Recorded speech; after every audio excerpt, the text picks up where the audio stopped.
Madami na akong naging kaibigan, nakakasama, nakakasalamuha sa school at sa labas ng school. Iba't ibang klaseng tao, iba't ibang galawan, iba't ibang the moves sa buhay. Buhay sa paaralan.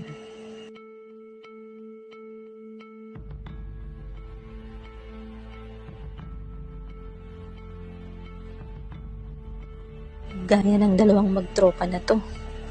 Tuwing mapapadaan ako sa gilid na yan sa labas ng school, tambayan nila dyan. Pabip-pip lang. Chill na chill. Parang walang exam eh. Isama natin itong mga kwela. Magugulo.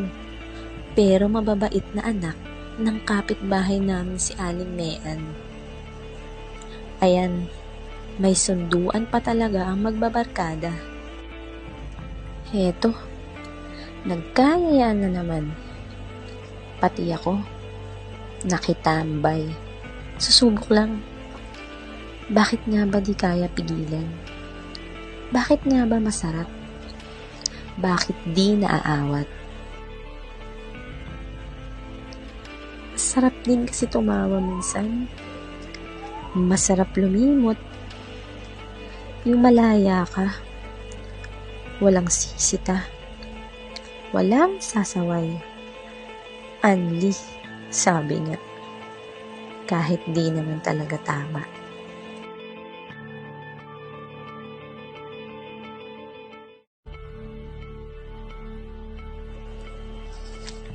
Nagulat na lang ako minsan. Nakita ko si Charles. Nagpapasama sa guidance. Kailangan daw niya ng kausap. Kailangan na daw niyang simulang magbago. Titigilan na daw niya ang pag-vape. Hindi na daw kasi maganda yung pakiramdam niya. Siyempre natuwa ako para sa kanya.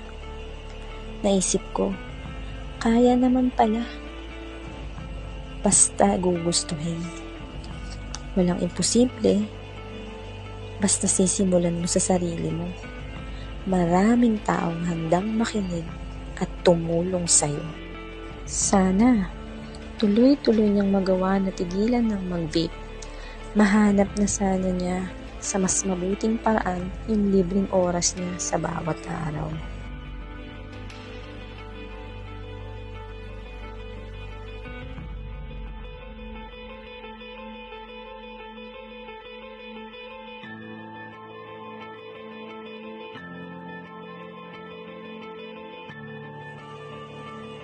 Eto, nakita ko siya.